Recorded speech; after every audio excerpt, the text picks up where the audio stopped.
Room 665. The old hotel, once a lively place, now seemed abandoned by time. The faded blue walls and flickering lights carried the melancholy of forgotten memories. It had once been full of energy and joy, but now it was just a shadow of its former self.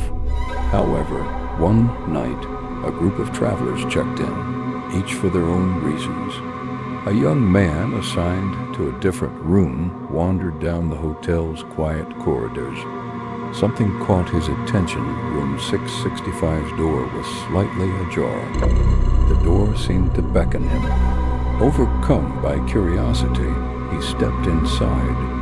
The moment he entered, a chill swept over him. The room was shrouded in darkness, with only the dim glow of a single flickering lamp. Suddenly, the atmosphere grew heavier, and he noticed something strange. The door opposite his room, which should have been locked, was wide open. It hadn't been like that when he entered. It felt as if someone had just stepped in. He decided to move forward. As he crossed the threshold, he found himself facing a long corridor. At the end of it, an old cemetery loomed. The graveyard had long been forgotten, abandoned by time. The earth had swallowed it whole, and even the ancient stones seemed to have been claimed by nature. Yet something was different. As the night deepened, the gravestones began to reveal faded inscriptions. He quickened his pace and walked towards the cemetery. With each step, he felt drawn deeper into the darkness. Eventually, he found himself standing before a grave. The name engraved on the stone was that of the hotel's former owner. Once alive, now buried beneath the earth, yet the grave seemed to stare back at him.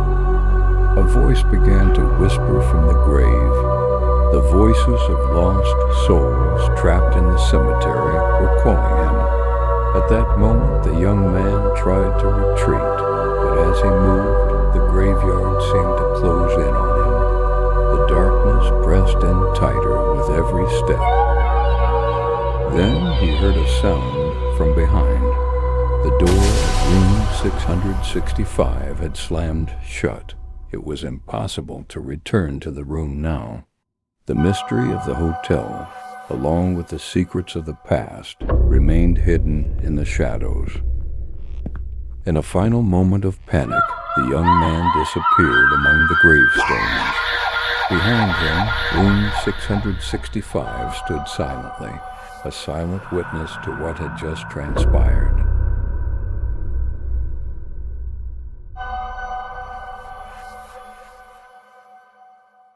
Room 665, The Descent. The silence of the graveyard wrapped around him like a suffocating fog. Every breath the young man took felt heavier, as if the very air resisted his presence. The gravestone before him began to shift, not physically, but in appearance. The letters etched into it twisted and reformed until it spelled his own name. His chest tightened. "This isn't real," he whispered to himself, stepping back. But his retreat was cut short when the ground beneath him trembled. The earth cracked open at the base of the grave, revealing a dark abyss. The whispers that had been faint now turned into guttural voices, echoing around him. "Why have you come?" one voice growled. "Why disturb what should remain hidden?" The young man tried to run, but the shadows stretched like tendrils, gripping his legs and pulling him closer to the grave. He clawed at the dirt, his hands sinking into the cold, damp earth. As he struggled, he realized the gravestones around him were shifting too. Each stone now bore his name, along with dates, his birth date, and today's date. Panic surged through him as he screamed. but his voice seemed to vanish into the void. His desperate eyes searched for an escape, and then he saw it, a faint light flickering in the distance. It was coming from the corridor he had entered earlier. With all his strength, he broke free from the shadowy tendrils and stumbled toward the light. His feet barely touched the ground as he ran, the whispers turning into deafening roars behind him. "You cannot escape," the voices bellowed. He burst back into room 665, slamming the door shut behind him. The room was eerily silent, as if nothing had happened. The flickering lamp in the corner cast weak light over the peeling wallpaper. His heart raced as he leaned against the door, trying to catch his breath. But something was wrong. The room wasn't as he had left it. The furniture was reversed, the window was boarded up, and the air smelled of decay. On the desk, a single piece of paper rested. It was old and yellowed, as if it had been there for decades. With trembling hands, he picked it up. The note read, "You were warned. No one leaves room 665. A shadow moved in the corner of his eye. He turned, but the room was empty.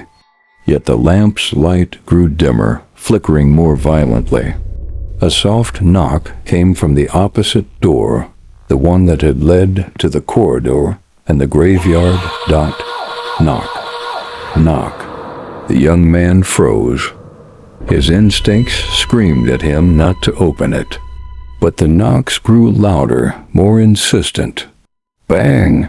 Bang!